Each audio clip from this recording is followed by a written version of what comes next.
Before we get into the video, I wanted to announce that I've recently opened a membership option for the channel.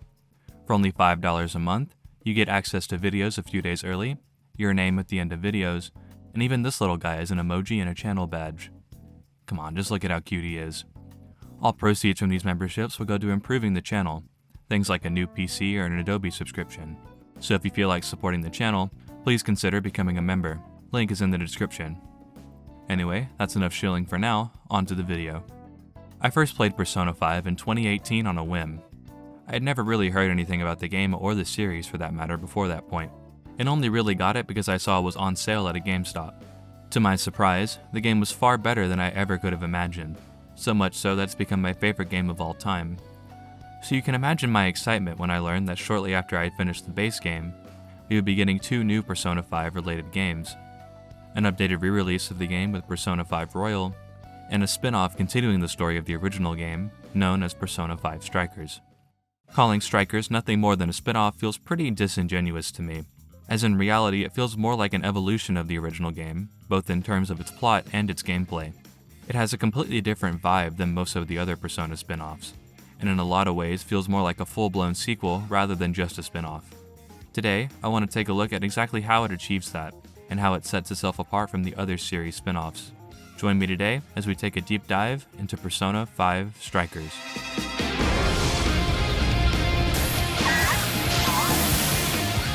We are the Phantom Thieves.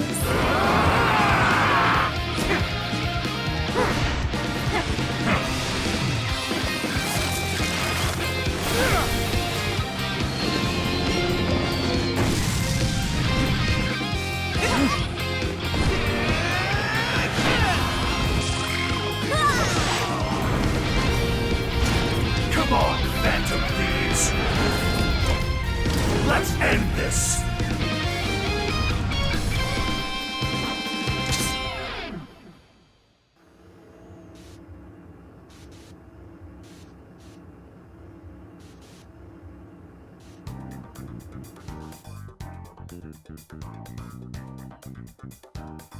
Strikers takes place a few months after the main game, as the Phantom Thieves meet up for their summer vacation.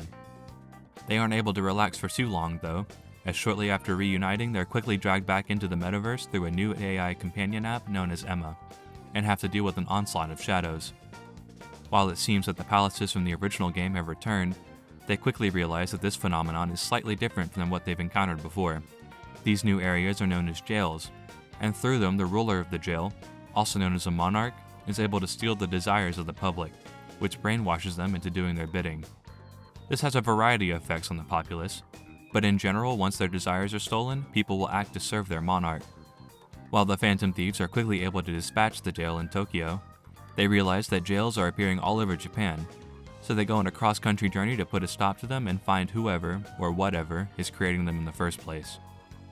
I really like the setup for this game. It's actually reminiscent of a pitch for the original Persona 5, so it was cool to see it repurposed here. The game has a pretty episodic setup, with each new town acting as its own story arc. While this might seem pretty repetitive at first glance, I found the storytelling to be very engaging. Most Persona spin-offs have a huge issue with characterization. Not all of them, but games like Persona Q for example have a really bad habit of boiling down characters to 1 or 2 traits and calling it a day. But I'm happy to say that Strikers manages to avoid that problem almost completely. These characters feel ripped right out of the original game, and they even reference events that happened in that game to influence their character arcs. The monarchs in this game are painted as more tragic villains than the palace rulers from the original, with each monarch having some kind of tragic backstory that leads them to abuse the power given to them by jails. The Phantom Thieves are able to relate to these tragic upbringings, and it's where a lot of the conflict in each area stems from. In Tokyo, An fights against the monarch Alice, who's using her power to get back at her childhood bullies and humiliating the others around her. In Sendai, Yusuke fights against Ango Natsume, a writer who boosts the popularity of his plagiarized work using the Emma app. In Sapporo, Haru fights against Mariko Hyodo, a mayor who is striving to improve her city for the better, but in the process is pushing her subordinates to the brink of collapse. I think these are particularly effective because they all build off character motivations and dynamics set up in the original Persona 5. Haru in particular benefits from this approach, since she was a little neglected in her own arc of the original game. Plus, it's always nice to see Best Girl get a little bit more screen time. Even when they're not exploring jails and are just loafing around and shooting the shit, everyone feels in character and is just having a good time. It feels like these characters have grown in their time apart from each other, which helps flesh them out and make them feel more like real people. The Phantom Thieves end the adventure as different people than when they were at the beginning, which is really refreshing to see from a series that tends to basically erase the events of spin-offs from characters' memories. Outside of the Phantom Thieves, this game introduces a couple new characters as well. Deep in the sewers of the Tokyo jail, Joker and Ryuji discover an AI known as Sophia. While she doesn't have her memories, because why would she quickly learns how to fight against the shadows, and has the ability to sense jails, so she becomes a valued member of the team fairly quickly. Sophia's character arc isn't all that unique. It's your run-of-the-mill robot discovers what the human heart is kind of thing. But I think what helps it stand out from other examples of this trope is her personality. From the very beginning, she's her own defined character, and while she's naive about a lot of the stuff from the human world, she bounces off the Phantom Thieves extremely well, which makes her really endearing as a result. Her character is really goofy, so it's fun to just watch her interact with the rest of the cast. She's constantly asking questions about how humans work, learning from each of the monarchs they encounter, which makes her growth feel natural throughout the course of the game. The other new character to join the Phantom Thieves is Zenkichi Hasegawa. Zenkichi is a police investigator who approaches the Phantom Thieves after changes of heart start occurring across the country, and tells them that they are the ones being suspected of it. Zenkichi believes they are innocent, so he works with them to dig up dirt on the real perpetrator, being introduced to the metaverse and all of its shenanigans. Initially, he plans on throwing them under the bus if the investigation doesn't go anywhere, but as the trip continues, he grows more and more attached to them, to the point that when the police decide to frame the Phantom Thieves for the changes of heart, he gets himself arrested helping them escape. Zenkichi is such a fun character. He tries to be the straight man in most cases, but he's clearly out of his depth with all the Phantom Thief stuff, so he's constantly in over his head. For a while, the Phantom Thieves don't even take him all too seriously, keeping him at arm's length and constantly making him the butt of the joke. But I think this washy first impression is what makes his growth across the game feel a little bit more earned. Despite his goofy nature, he's constantly proving himself, both as a good person and as an ally to the Phantom Thieves.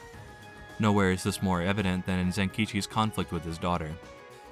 A large majority of Zenkichi's character arc is based around his relationship with his daughter, Akane. Because he's a police dad in the Persona universe, Zenkichi's wife is killed in a hit and run, and on top of that, his inability to catch the killer has created a rift between him and Akane. While this whole setup seems very reminiscent of Dojima's arc in Persona 4, I think there's a few key differences that help it stand apart. For starters, Akane is much older than Nanako, so the way she reacts to the entire situation is much more volatile.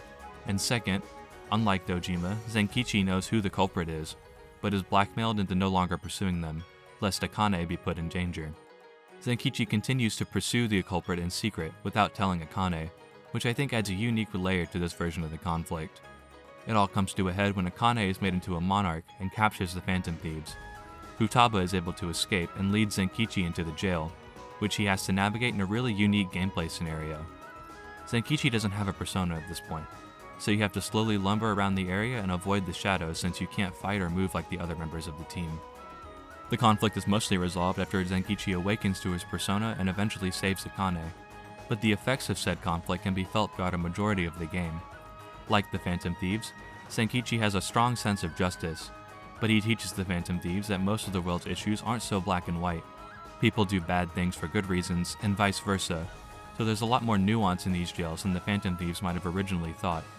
He teaches them that regardless of the reason behind someone's actions, at the end of the day it's the outcome that matters the most, which is seen in most if not all of the jails. Overall, I really like Zenkichi. He's super fun to be around, and I always love seeing more adult Persona users in these games. While I really enjoy the first 2/3 of this game's narrative, I feel that it starts to fall flat towards the end of the game, specifically after the Konoe jail.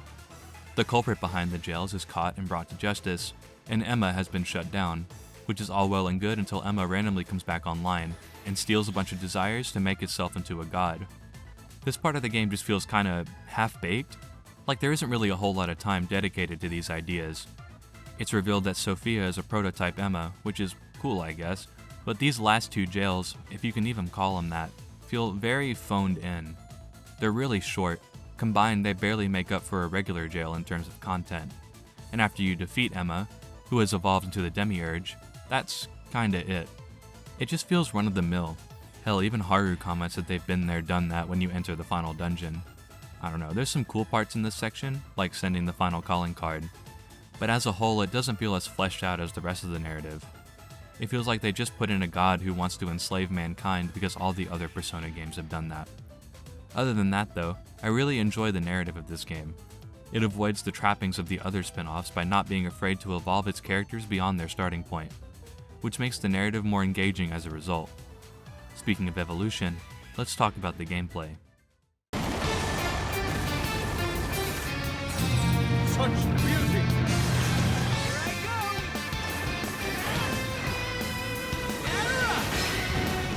Come on, if there are make a wish, take the time and decide what's right.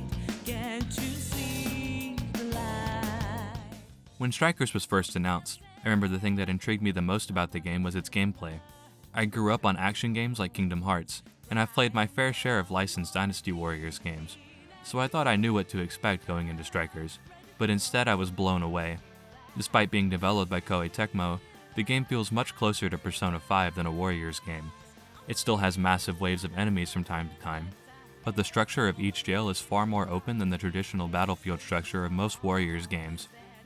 I was honestly surprised to see just how many Persona 5 mechanics made their transition into the genre change. Every character has a basic combo set and unique gun type, but each one can also summon a unique persona. Joker even keeps his wild card ability from the original game, which makes strategizing on some of the harder encounters a lot more interesting. The way personas work in this game is slightly different. You can summon a persona at any time to use a skill at the cost of SP or HP. Some skills had to be adjusted for the shift in genre, and I think some got a better treatment than others. Skills that were single target in the original game now hit enemies in a wide range, which makes sense for this type of game, but I also feel this change devalues the usefulness of the multi-hit skills. They do have a greater range, but I don't feel it's enough to justify the higher SP cost. To talk about a good change for a second, buffs now have secondary effects on top of their traditional stat increases.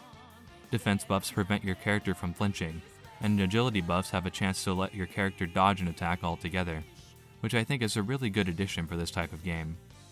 HP skills also work a little differently. Instead of taking all the HP up front, you're given an opportunity to restore that HP by dealing a certain amount of damage without getting hit, which adds a cool risk versus reward aspect to these skills. Something that I think is unique to this game is the ability to bank skills you aren't using. While this isn't as useful for Joker's persona since they have a smaller skill pool, I think being able to respec your party members at any time is a really nice addition, and it's something I hope they bring forward to the mainline games. By performing combo finishers, you can use specific skills for free, albeit for less damage than the normal version. The skills you unleash depend on the specific character you're using, or in Joker's case, which persona you have equipped. Speaking of the characters, I was surprised to see that they all play pretty differently from one another. Joker is the easiest to play, which works for him since he's so versatile with his different personas. Ryuji is a physical tank and a crit god, and he has specials that prevent him from flinching from enemy attacks. Yosuke is basically Virgil from Devil May Cry, who has these massive combo strings and even counterattacks if you time them right. Makoto and An play pretty similarly. They each apply elemental effects to their basic attacks, but Makoto can run over people with Johanna, which is really cool. Morgana is fun to play as he can turn into a fucking bus and run over shadows, which is pretty funny to look at. It's even in his Showtime attack. He can also turn into Sonic for a bit with one of his specials. Haru is a fucking menace. She has the ability to not only extend her psychic attacks, but also her physical moves, which have a ton of range and kill pretty much everything in her path. She's by far my favorite to play. Sophia's gimmick is that she uses yo-yos, and by pressing the attack button at the right time, you can catch them to temporarily increase your attack range and damage output. But I found it was kinda hard to get used to the timing. I could get it just by mashing buttons, but it didn't feel as satisfying that way. Even without that, she's still pretty useful since she specializes in bless skills. Zenkichi is my second favorite to play as. His specials drain HP from enemies, and he can enter a fury state that increases his attack power and modifies his attacks. For example, they all get a shockwave on them, and it's really fun to mow down enemies with it. His attacks even deal almighty damage, so he's really useful late game. All the characters have their own strengths and weaknesses, and I wouldn't call any of them bad. The game heavily encourages you to swap between your members throughout the game. You have access to pretty much everybody at the start, barring Zenkichi, who you unlock halfway through the game. and the game even gives you a little rundown of how each character operates when you play them for the first time, with a more detailed explanation in the config menu. Every character also has a set of master arts you can acquire by defeating a certain number of enemies. These arts are buffs to a certain character's moveset, like adding a follow-up attack to an end of a combo. Sophia gets a charged shot that turns into a black hole, and Haru gets a skill that gives her infinite ammo, as if she wasn't already broken enough to begin with. The game encourages you to switch between members in battle through the Showtime system. Showtimes are flashy special attacks that build up as you defeat enemies, and once filled, your character can use them to inflict massive damage. Enemies tend to have multiple weaknesses, and by exploiting them and dealing critical hits, you can break the enemy's guard, which allows you to do an all-out attack, damaging every enemy on the field. Switching characters to exploit both all-out attacks and showtimes is what introduces a lot of depth and variety into the combat, and ensures you won't be playing one character long enough for them to get stale. That being said, I find that it can get a little repetitive as you get further into the game. It's pretty clear that the combat is the major focus of the game. Jails are a far cry from palaces. On the whole, they tend to be pretty flat and lacking in the exploration department. That's not to say there aren't puzzles or hidden goodies to find, but it's nowhere near as engaging or complex as palaces in the original game, which on its own isn't really a bad thing. It just means there's more of a focus on combat in this game, which is fine until you realize towards the end of some jails you become so strong that battles will end before they can even begin. Getting an ambush guarantees that you start a battle with an all-out attack, which means up against weaker enemies you'll end the battle in less than 3 seconds, which isn't all that exciting. Thankfully, the bosses are all decently challenging. They all have some kind of basic gimmick to keep them interesting. They can be pretty spongy at times, especially the ones you fight in trauma cells, but efficiently cycling through characters to maximize your damage output keeps things from getting too repetitive. Though I can't help but feel that a lot of the game's bosses and enemies are undermined by the way healing items work in this game. This game has the Breath of the Wild problem where you can shove tons of food down your throat the moment you take a single hit, so I found it was nearly impossible to get a game over. It doesn't help that each area is stacked with stores that restock their items every time you leave a jail, meaning that you'll never not have more than enough healing items to brute force most encounters. The game offers enough of a challenge on a regular basis to keep things interesting, which is greatly appreciated, and you can even change the difficulty on the fly if you find the game too easy or too difficult. However, while we're on the topic of difficulty, we should talk about this game's side content. This game has a variety of requests you can accept that are given to you throughout the story. These requests vary drastically in quality. Some have you fight tough mini-bosses that test your game knowledge, and others have you wander around for a bit looking for a random item or enemy type. This is where the power creep issue I mentioned earlier starts to rear its head, because by the time you get these requests, you're stupid overpowered for the areas they're in, so it becomes a slog to explore them over and over again. A lot of it feels like busy work, which is a shame because there's a few that are actually interesting, like the ones where you have to get to a certain area on the map without being detected by shadows, but they're overshadowed by the quests that are just find X item or kill X number of Jack Frost, which is pretty disappointing. I'm also not really a fan of the changes to the fusion system. Persona Fusion is one of my favorite parts about the traditional Persona games. It adds a layer of customization and strategy to both the battle and life sim elements that you don't see a lot outside of Atlas stuff. The fusion system in this game is simplified compared to the other games in the series, which on paper isn't entirely a bad thing. Instead of choosing which personas to fuse, you're given a list of results to choose from based on what personas you have or what's in your compendium. It's basically like choosing the search option in a mainline game, since the social aspect of the mainline games is absent here. In its place are persona points, which you earn by getting duplicate personas or dismissing existing personas. You can use persona points for a variety of things, from straight up leveling up a persona to raising individual stats later in the game. This game has a pretty limited number of personas, all things considered, so to get some higher level personas you have to get some lower tier personas up to a specific level. These levels can be extremely high, and battles don't give you near enough experience to level them up efficiently, so you have to rely on persona points for that. However, the point requirements for higher levels are ridiculous, meaning you either have to spend time grinding persona points manually, or spend tons of cash summoning from the compendium just to turn those guys into points. To give you an idea of how ridiculous this is, I dumped over 1 million persona points into Arsene, and he was only able to go up 10 levels. He was also lower level than you need to get the other personas to for fusion, so you probably need even more than that, which is asinine. Now you could argue that this isn't really an issue, because most personas that have these insane requirements are in the endgame, and that they expected you to wait until the Merciless mode in New Game Plus to get them, where every enemy is at least level 80. But I would argue that the other games didn't have a limitation like this on their late game personas, so I would have liked it if I could naturally get them in the game without a ton of grinding. At the end of the day, the fusion stuff in Strikers is more than serviceable, and realistically you can get away with just using personas you get as drops, but it's disappointing to see a feature I liked in previous games get nerfed so hard. Despite my criticism of a few aspects, I can't stress enough how well this battle system comes together. It keeps the style and flashiness Persona 5 is known for, while still being a competent transition into an action RPG. When you're playing the game, it's really easy to forget about the small little annoyances. Something I really appreciate about this game is that it has multiple battle themes, and even more you can download as DLC. All of them are fantastic, and makes the battles feel like something out of an anime. Are set! Here! If you regret, reset the game. And all the time never in miss the world, but you have to show them It's over!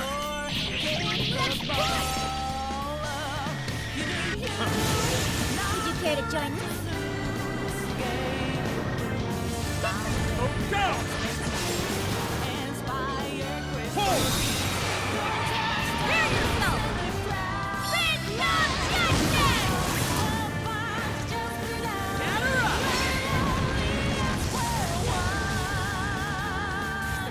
Don't back down! Show him the real Joker's might! Now's your chance! Play into him! Like Phantom Thief! That is well played. Here's the finish!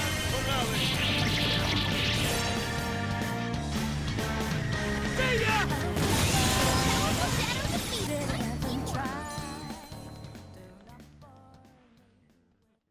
Outside of jails, things take a much more laid-back approach. Something I really enjoy about this game is the sheer variety of locations you get to visit. Since you're going all over Japan, you get to visit a bunch of different locales, none of which ever overstay their welcome. Each one has different people to see and items to buy, and Joker can even learn how to cook various local food dishes, which all have different effects in battle. Due to the structure of this game, most if not all of the social aspects have been stripped out, but in their place are these little events between your party members which are a joy to watch. They're not all that deep or anything, but they're fun, so I'm glad that they were included anyway. In place of confidant abilities, this game has bond skills. Throughout this game you get bond experience through story events, hanging out with your friends, and even doing special events in each area. The skills you can get through this are really useful, stuff like a higher drop rate for money or personas, recovering SP after battle, and even just raising various stats. My only gripe is that you can't max it out without an insane amount of grinding, but you can get a majority of the skills you'd want in one playthrough, so it's not the end of the world. Something else I really adore about this game is its presentation. The game looks really nice, the UI especially has that unique P5 flair.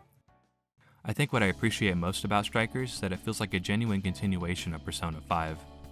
As much as I love games like Persona 4 Ultimax that also continue the narrative of their respective games, you can really tell that these games received a lower budget, which is especially noticeable with things like the presentation. But thankfully Strikers manages to avoid that. It manages to evolve the gameplay and story of the original Persona 5 in meaningful ways, so much so that in my opinion it makes all the other spin-offs that came before it look weaker in comparison.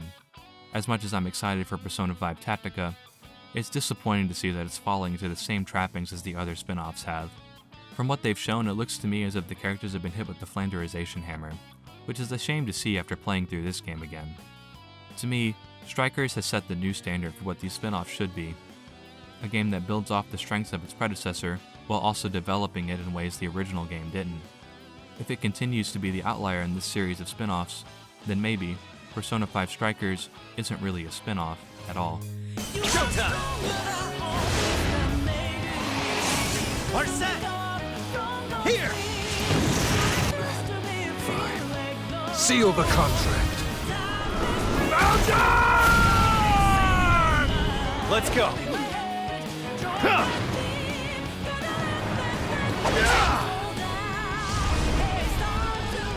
Okay, what in the hell is this place? We are the Phantom Thieves. Traveling venture in cooperation with public security. People have all sorts of differences. Their minds, their lifestyles, even their desires. Living their entire lives without any desire? That could never provide true happiness to humans.